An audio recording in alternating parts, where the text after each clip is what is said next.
자, 상상 한번 해보세요. 한 달 내내 정말 열심히 일했어요. 드디어 월급날. 근데 통장을 봤는데 텅 비어 있는 거예요. 정말 황당하겠죠? 바로 이 막막한 상황, 오늘 실제 대법원 판례를 가지고 속 시원하게 파헤쳐 보겠습니다. 아니 대체 무슨 일이 벌어진 걸까요? 내 월급이 그냥 공중으로 사라져버린 걸까요? 자, 바로 이 질문에서부터 한번 시작해보죠. 과연 내 노동의 대가는 어디로 갔는지, 그리고 법은 누구의 편을 들어줄지 지금부터 실제 사례를 통해 알아보겠습니다. 바로 이 지점에서 갈등이 폭발하는 겁니다. 양쪽 주장을 한번 보세요. 고용주는 아니 시키는 대로 팀장한테 월급 다 줬잖아요. 그럼 제 할 일 다 한 거 아닙니까? 이렇게 얘기하고요. 반면에 근로자들은 잠깐만요. 우리는 사장님한테서 돈을 직접 받은 적이 없는데요? 이렇게 맞서는 거죠. 팽팽하죠? 과연 법원은 누구의 손을 들어줬을까요? 자, 이렇게 복잡하게 얽힌 문제를 풀기 위해서 법원이 꺼내든 카드가 있습니다. 바로 우리 노동법의 가장 기본이 되는 대원칙, 임금 직접 지급의 원칙이라는 겁니다.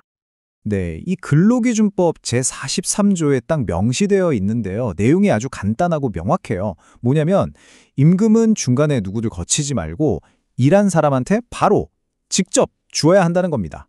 이게 우리 노동법의 아주 중요한 기본 원칙이에요. 아니 근데 왜 이렇게까지 법으로 직접 줘라 하고 못을 박아놨을까요? 그냥 돈만 전달되면 되는 거 아닌가 싶잖아요.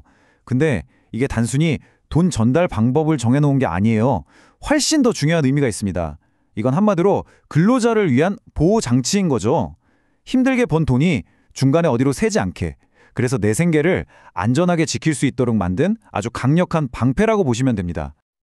자, 이 문장이 오늘 내용의 거의 핵심이라고 할 수 있습니다.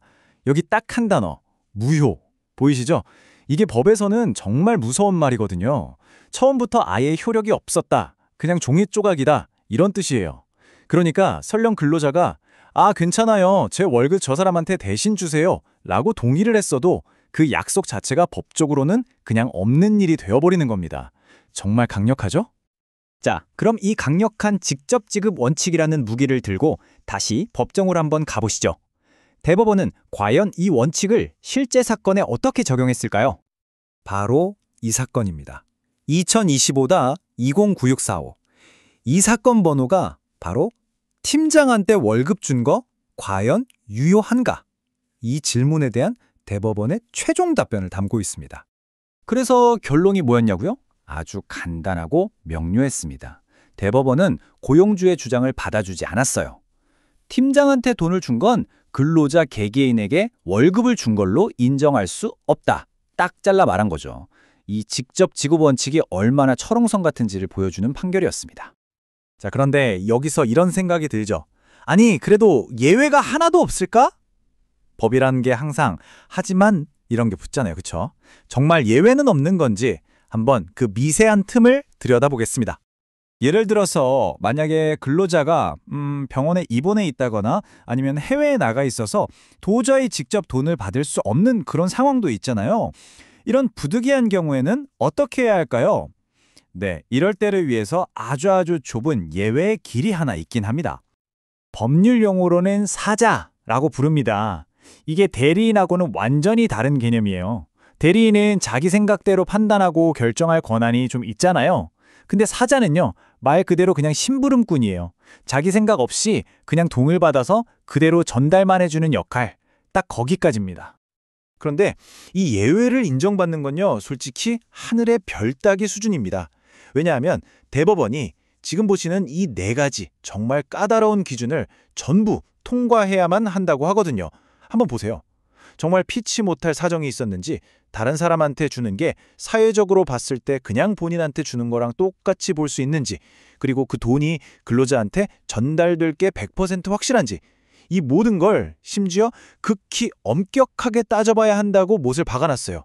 사실상 거의 안 된다는 얘기죠. 자, 지금까지 좀 복잡한 법 이야기를 했는데요. 그럼 이 판결이 그래서 우리한테 실질적으로 어떤 의미가 있는 걸까요? 고용주 입장에서 그리고 근로자 입장에서 이것만은 꼭 기억하세요 하는 핵심만 딱딱 짚어드리겠습니다. 이 표 하나면 모든 게 정리됩니다. 사장님이시라면 조금 번거롭더라도 무조건 직원 한 명 한 명에게 직접 임금을 줘야 합니다. 팀장한테 뭉칫돈으로 주는 거 절대 안 됩니다. 그리고 근로자시라면 어떤 경우에도 내 월급은 내 통장으로, 내 손으로 직접 받는 걸 원칙으로 하셔야 해요. 말로 대충 합의했는데요. 이런 거 법정 가면 아무 소용 없습니다. 그리고 이게 어쩌면 가장 중요한 점일 수 있습니다. 만에 하나 문제가 터졌을 때 직원들이 다 동의해서 그렇게 한 건데요? 라는 변명은 통하지 않습니다.